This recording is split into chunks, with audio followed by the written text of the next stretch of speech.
Hello and welcome back to EVE Online, and here we are. We've gone over 500 subs, which I'm very pleased about, and to celebrate we've got a very big ship, and to celebrate even more I've got a couple of them to give away, but we'll cover that during the episode. Now let's have a look at this Praxis. As you can see there, it needs no skills, well, one skill to fly. It is bonused for all of the battleship weapon types, plus drones, plus scannings to bonuses. We're going to go with missile systems with the ThinTrash Al-Khaldawi dude. So let's have a little look at the fit. Now I've stolen this from another very good YouTuber, The Lone Wolf, and this is the fit that he used on the Conduit. As you can see, it's very expensive. It's actually more expensive than that. We'll have a little look in a moment. And down in the bottom slots, it's using these shield power relays to boost the regen on the shield. That's a Kaldari Navy one. These are Tech 2 ones. Now I can't use those because I haven't got the skill yet. So we'll cover that in the fit that I can use. And then the rigs are also defense field purgers, which again increase the regen rate of your shield. Now these Tech 2 shield, power shield relays, as you can see here, they reduce your capacitor recharge rate by 35%, and they increase your shield recharge rate by 25%. That is basically how they work. It's that trade-off. Now we've got one of the Kaldari Navy shield power relays, and as you can see, that only takes 30% off the cap recharge and adds an extra 1% onto the shield recharge rate. It is also easier to fit, but it's very expensive. Like, it was just 117 hit points a second passive shield recharge and 19,300 hit points. That's because we've got 3 of these Kaldari Navy large shield extenders in here. We've got the Pythium A-type explosive deflection amplifier, a little bit of bling there, and then we've got the Gistum C-type thermal dissipation amplifier. Now those two are passive modules. They don't use any capacitor, but they do improve our resistances, but they're very expensive. This one here is 11 million down in Dixie for the Gistum C-type, and up here for the Pithy A-type 35 million, and they're very undervalued. Over here in this screen you can see the Pithy is there for 11.7, the Gistum is there for 6. The Praxis is also undervalued by about 30 million, so I reckon in total the fit's probably worth nearer 350 million. We've got heavy missile launcher 2s in the Lone Wolf's fit, which I can't use with my Alpha. We've got the adaptive invulnerability field 2, and we've got one large shield extender 2. I'm not sure why that's in this fit rather than another Kaldari Navy one. As I say, I've just stolen, this is exactly as it was when I stole it. So anyway, I have de-pimped the fit so I can use it skill wise and taken off a lot of the expense. Started off with 4 of the large shield extender 2s. I'm also using Tech 2 thermal and explosive amplifiers. I don't show them for some reason when I go through this fit, but that's what I've replaced those faction parts with. Down in the bottom slots we've got 4 of these restrained shield power relays. The restrained version reduces the cap recharge by less than the compact version, and we don't need to use the compact version. We've got a drone damage amplifier 2, the ballistic control 2, and a damage control 2. They were all on the original fit, no changes there. And we've still got the 3 shield purgers. I've had to replace the Tech 2 heavy missile launchers with Arblest missile launchers, which thankfully aren't too expensive, because sometimes Meta 4 launchers are ridiculous, but they're only 2.3 million each. I know the Praxis again is undervalued in itself by about 30 million. So I'm going to call this version of the fit, I think total value is probably about 175 million, which is about half the price of that original fit. By not using those Kaldari large shield extenders, we've actually only dropped 450 hit points, so it's not a great loss, and our shield recharge rate has dipped down to 96 points a second, so that's something we're going to have to see about mitigating. I am actually training up the skill energy grid upgrades to level 4 so I can use the Tech 2 ones later. Right, now we need to sort out the drones. I can't use those Tech 2 medium drones because alphas aren't allowed to, so I'm going to go in here and at least change this simulated fitting so I don't end up getting it wrong, and we also get a more realistic readout. So Republic Fleet Valkyries, click that 5 times over there, that'll put 5 in the drone hold on the simulated ship. We want to turn off the Warriors and then turn on the Valkyries so they're showing up there in the DPS figure. We're going to probably go with Caldari Navy Nova ammo. The explosive damage seems to be the way forward. We're going to resave that fit now that I've adjusted it. Now the first thing you're going to need to do to get involved in the giveaway of the 2 Praxises, or is it a pair of Praxi, is subscribe please. You've got to be a subscriber, and I'll get back to you later on in the video with step 2. This is the very first emerging conduit I've landed on. You find them just on your scanning window. They're right there, you warp to them, and here we are. Somebody's already triggered this one, which is weird. Usually you get here and there's nothing going on, and then the conduit opens and then the ships come out, but they're already here. So we'll just get on. So we're going to deploy the mobile tractor unit. There he is, which we'll remember to bookmark at some stage, hopefully. We're going to deploy the drones. The warriors is what we need to put out. These are all destroyers and frigates. We don't need medium drones to hit these. The lights will apply better. When I watched the Lone Wolf using his fit, he was using medium drones and heavy drones, which I don't think is appropriate anyway. We're just going to target these in turn. Over time, I have learnt to prioritise my targets a little bit better than I do on this first run. The Raznaborg, Dramoviks and Kikimoras, without a name before that, they're the ones that are going to apply the most DPS to you. You can see the icons over there right on the right hand side of what frigate is doing what to me and what destroyer is doing what to me. So you may want to, if you've got another fit and you're more cap dependent, destroy the one that's starving, which is cap neuting you. But you just basically work your way through this first wave, and this first wave can be anywhere between, I've seen 3 to 7 ships on that first wave, which can vary quite a lot. Before you get to the cruiser, which is kind of the boss of the room,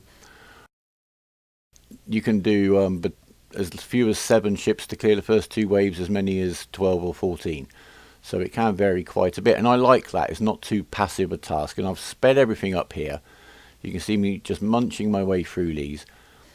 There's lots of mining to be done up here. We'll have a look at the end of the video at what can be done mining wise. Now we've got another Praxis turn up just as I'm taking down the last Dramovic here on the first wave. Aldonis 213 has turned up in his Praxis. Maybe it was him who triggered it. He doesn't seem to be getting involved. I'm not used to really doing high sec PvE, so I'm not really sure what the rules or the conventions are. I do know that if somebody, up to 3 of you can join in and you get a share of the LP reward and the cash reward, but I'm not sure quite how that works. But anyway, he's going to lead me to it. He's gone, so I will give him a thank you in local. But we just go through the same process now. As I say, I haven't quite learned that Raznaborg Kikimora is really the one that I want to go for first. I've got a nice range on the heavy missiles, so I can start applying damage quite quickly with them. I'm a little bit reticent about their application, basically. Most of what you kill on these emerging conduits is frigates and destroyers. Heavy missiles are not designed to be fired at them. So that's one thing I'm really thinking of as a first change to this fit. And again, it's just a case here. You can just see it go. You can see my shield going down, down, down. So I've started aligning out. And this fit I have found to be very safe. You've got so much time to get aligned out. You're a very slow ship. We haven't even got a prop mod.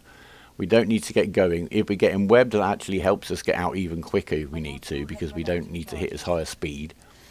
And yeah, anytime that your shield starts getting down low, just pull in your drones and warp away. And you will hit warp very quickly when you want to, when you're pre-aligned. Because of where you are on the site and because of how slow you are, you could probably just stay aligned out the whole time and just hit warp whenever you might need to. Anyway, we're back. And we're going to finish off this wave and see how we get on with the third wave with the cruiser in it. Now I'm targeting everything up. I've got my warriors out ready. They're in nice and close anyway because I've walked back into where they were attacking me before.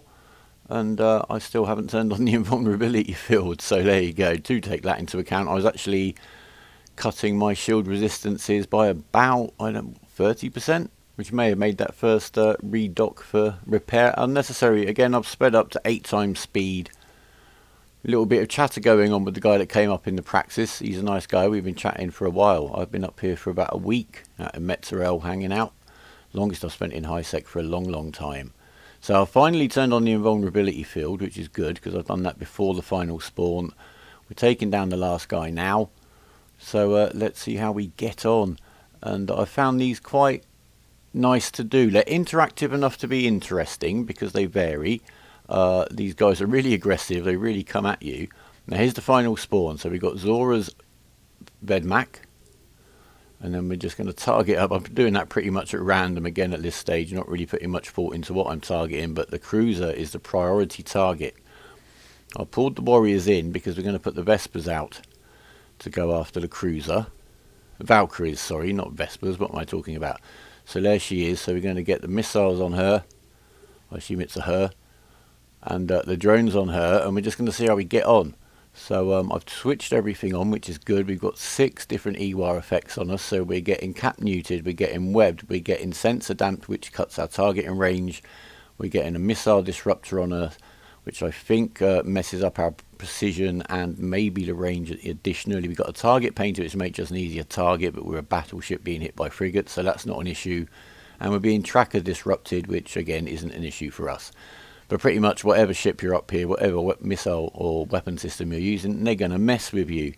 So I've overheated my missiles to try and get this cruiser down. We're at about half shield. We haven't got her down to half armor yet. I'm going to now turn on overload on the invulnerability field, which I could have done earlier, to be honest. And I've kind of learnt that, as you'll see later.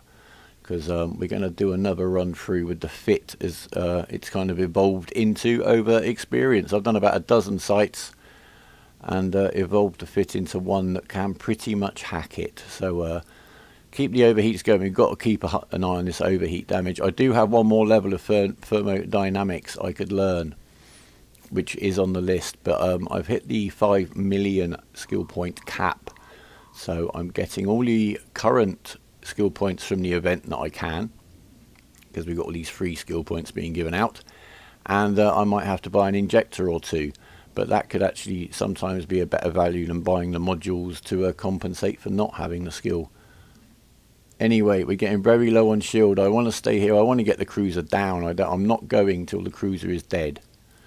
That does cost me. Now, something I haven't done, my drone window up there on the left, I should have dragged that out to the right more, because I can't see what the drones are doing, and as a result I warp out before they actually get back in. And if you do leave your drones on this site, they will be dead. They'll get munched straight away. So I've cost myself about 10 million, I think, in drones there, which is a bit of a bummer, but the lesson has been learnt, and it's off to repair again. Right, I've zipped forward. This is the last frigate left on the site. The rest of the wave, that final wave, I had no issues with it whatsoever. It was just a question of rinse and repeat. As you can see, I've got my 300 dead loyalty points for finishing my very first Emerging Conduit, and 4.5 million in bounty, ISK-wise, minus the dreaded corp tax. Now, I've popped back out here in my cormorant to do a bit of the old salvaging. This isn't sped up. This is how quickly with the rigs you can salvage. You can see there we've got 13 million collected by the mobile tractor unit. And then we'll see how much we've got for all this lovely, lovely salvage. So, let's check. We won't pull him in yet, but we won't forget him.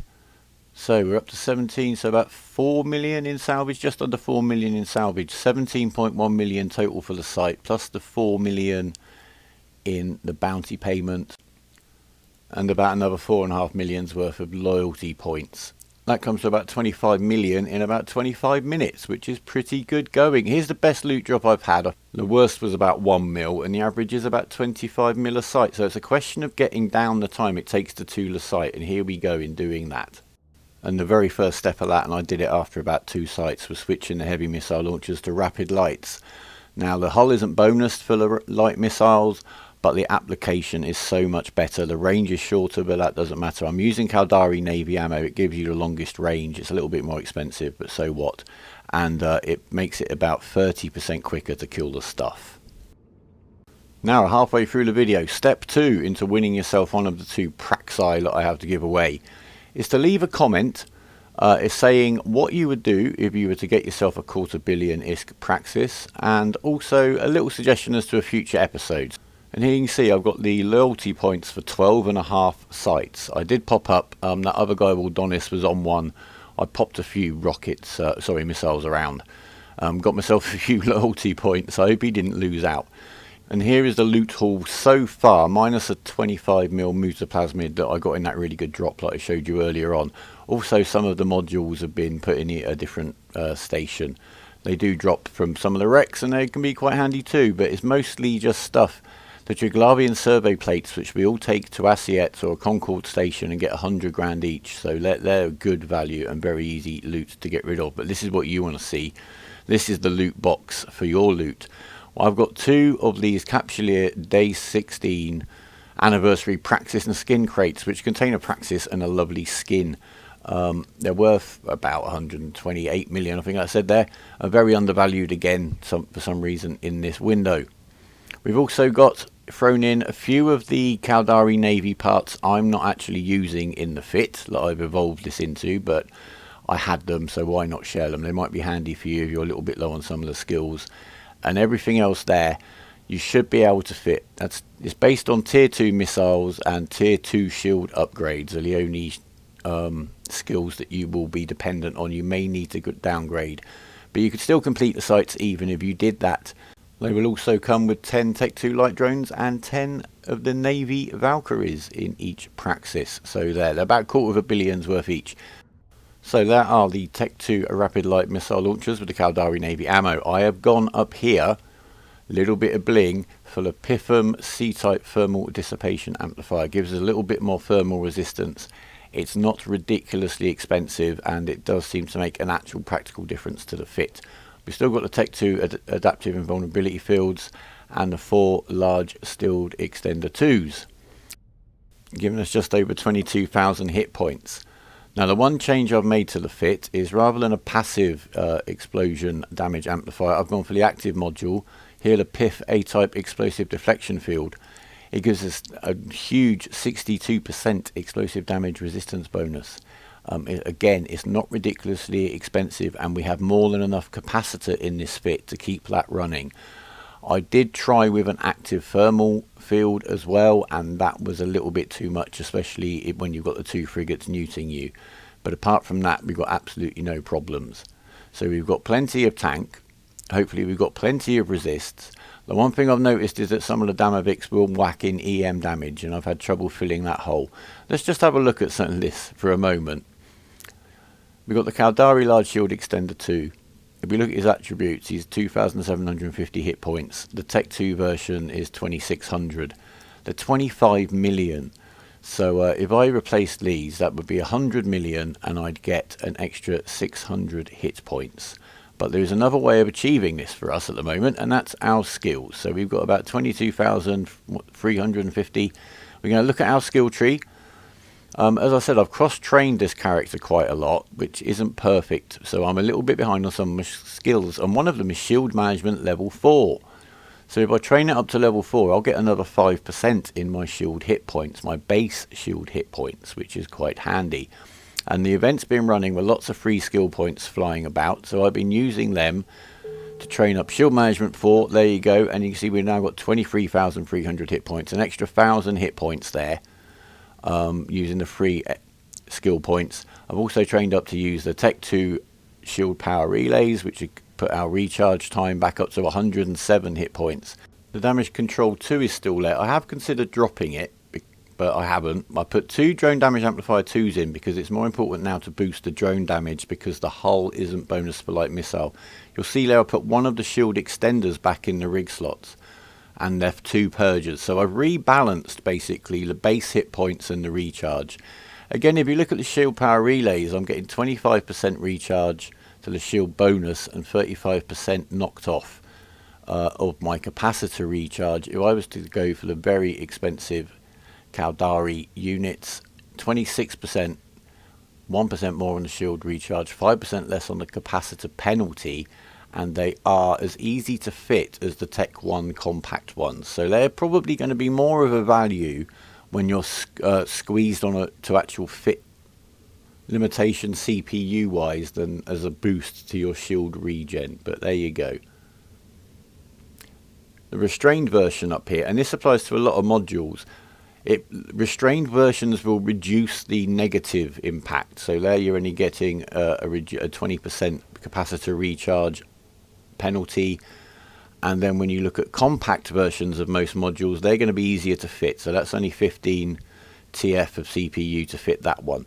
So that's kind of how modules work. You've got the compact one easier to fit, the restrained one reduces the penalties, the standard one is kind of in the middle, the Tech 2 one's harder to fit but is more powerful, faction ones can be more powerful and or easier to fit.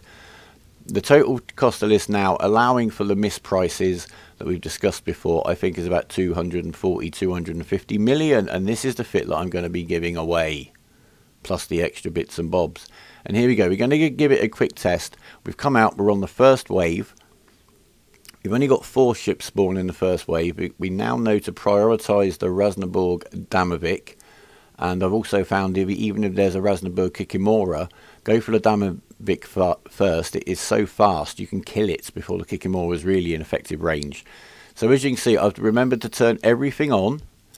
I've got the 32-kilometre range on my light missiles with the Caldari Navy ammo. The mistake I've made here is none of the EWA effects are on me. See, I've gone over, I'm worried about my drones. They've started hitting a drone, and before I can pull him in, he's dead. Once those, there you go. I've got the icons on me now, so the rats are aggroed on me. Don't put your drones out until you get those on you, if you want to keep your drones perfectly safe.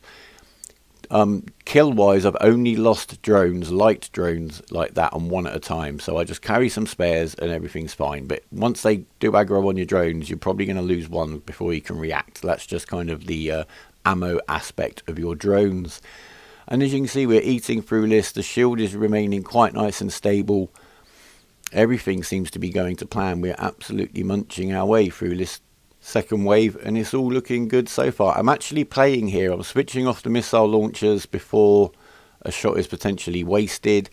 I'm switching the missile launcher onto the next drone. The last drone on each wave I'm leaving for the drones to kill, and then that lets my shield recharge a little bit. I can get a reload in. Now here I've overloaded everything. Everything is burning. The cruiser is out. I've killed the cruiser. Unfortunately, in my excitement here, I've started on the second Kikimora.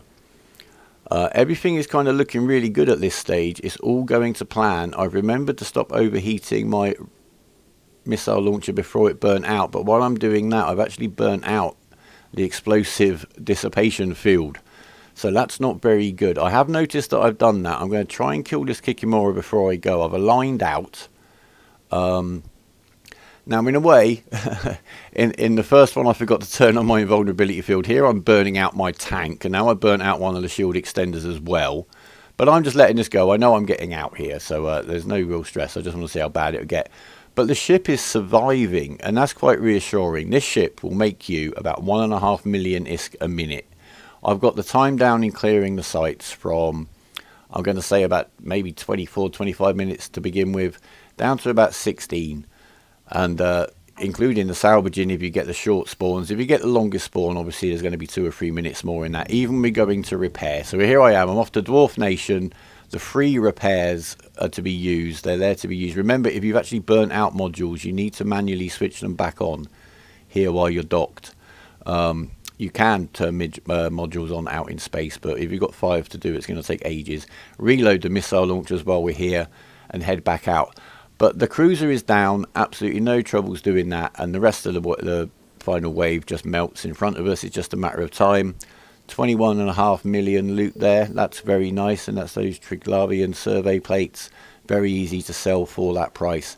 Going to bring the Cormorant out. It's sporting this lovely Garista skin. I've got a few spare. I'll find something to do with them. It's evolved. It's a pure high-sec fit. It's just 7 salvagers, 2 small cat batteries in the mid-slots. I've expanded the cargo hold.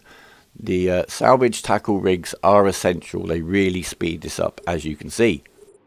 Average salvage on the sites is probably about 3 to 4 million, so it's worth doing. I've skipped forward there to the last ship. We'll just see how much we get total here.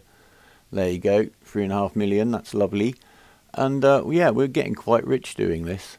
I'm quite enjoying it. It's been a nice little break from the hecticness of low sec. But it's been a week and I might be missing it. Anyway, for completeness, I'm now going to pop out in my venture and do a bit of gentle mining, which you can do. Let's see what's up there when I get up there. I'm no industrialist. I'll let you guys decide whether this is even worth doing. It's here. Each conduit leaves quite a big chunk of asteroid field behind. As long as somebody's staying reasonably active on the site, and this isn't even my site. I've got a friend of mine who's cleared a site up here in his fleet of 4 rattlesnakes. He does it rather quicker than me. And he's left this, he just said, I'll come and have a go. I wanted to do a little bit for a video just to see what was going on. And yeah, so here I am. So there's Thalassonite. And there's quite a lot of it around. I'll show you the mineral composition in a moment. But while I'm doing this, I'll just say the last thing you need to do to be in the hat to win one of the 2 Praxis and Fits that I'm going to give away is you're going to need to message me in-game. This character, ThinTrash, because you're going to need to link the name you're leaving the comment under in YouTube to the character name you're going to want the Praxis to go to in-game, and that really needs to be done before I start talking about who might have won. As for who is going to win, it's going to be kind of at random. I want to see who says the most interesting thing they're going to do or utilise a 250 million-isk Praxis. And I want some nice suggestions for future episodes, and I kind of pick them at random. I might have a poke around at people's kill boards and a bit of history and just do a bit of spying because I like it. But that is generally it. So step 1, subscribe please, and like the video. Go on, to step 1.5. Step 2, leave a comment. I want a sentence telling me why, what you do with it, how you'd make use of your newfound wealth and ship. And also a suggestion for a future episode. And step 3, message me in-game using the in-game email to ThinTrash to tell me the username you've put the comment into YouTube under. And today is Wednesday, the 23rd of October. And on Sunday, the 27th of October, I shall look through what we've got in and choose the winners and make some announcement of them, both in-game and via the channel. So if you're watching the video after that date, you're a bit late, so sorry. Look out for the next one. I have actually been thinking of giving away the ship I use in each video quite regularly because my hangar is filling up, but you'll have to stay tuned and keep watching to find out a bit more about that, won't you? The channel's going wonderfully. Love the feedback that I'm getting. The whole point of these videos is really just to help you guys get along, get you to be a little bit braver, try some new things in the game. It's also done the same thing for me. I've come back and I've done these kind of PvE activities that I haven't done in the game for literally like 3 or 4 years. And it's been quite nice to do it and see how it's changed and look at fits in a completely different way, because PvE fits and PvP fits are a very different kind of science in general. And just this morning I got an email in game from a player. His name is Azra Sukkaya, thanking me for the inspiration with which he got his first kill against a war target using a blaster cormorant. So I'm quite chuffed for that. Well done him. We salute you, sir. And yeah, let me know how you're getting on, if you do well doing any of the things that you see me doing in the videos, whether it's the ratting, the scanning. I've had a few people who've made billions scanning the way that I've shown you how to do it in low second wormholes. So let me know and keep me posted, keep me encouraged, because it's the feedback that keeps me going, to be honest with you. And I'm just going to have a look now for you miners out there at the details of what is in that ore. It's very chunky. But it's got quite a lot of the ores, the minerals that you don't usually find around high sec too much. So it might be worth coming up here. There's quite a large amount. I'm just kind of having a look at the prices. I don't know. It doesn't seem very expensive in terms of the ore on the market at all. But it may be of value to you. I don't know. It's here to be done if you want to do it. It's not really my speciality, so I won't pass judgment. But maybe a fleet of barges or an orca could make quite a good stash, as it's here just sitting here doing nothing. So why not? And I have been back and docked and emptied my venture and come back out, and the belt was still here. Some rats did spawn, but they were just irregular belt rats appropriate to the system, a couple of little Serpentis ships that are melted when my drones went and said hello to them. So no worries at all. Anyway, enough of that. Thank you very much for watching, guys. Thanks for the support and the encouragement. I hope it continues. There will be more coming very soon. You should have subscribed and left a like already, because who doesn't want a free Praxis? Any comments generally, have a look through the back catalogue of videos. Any activities you'd like to see me do or ships you'd like to see me fly, I'll certainly give it a go. I've got to figure out long term what to do with this Alpha Alt in particular. I might have to give him a month's Amiga to bump up the skills. We'll talk about skills and where that's going in another video maybe. But for now, thank you very much for watching. I hope this has been useful. I hope you've enjoyed it. An Alpha can make over $1 mil a minute in a reasonably cheap Praxis, and it's safe. So that's good news. So take care for now. Goodbye.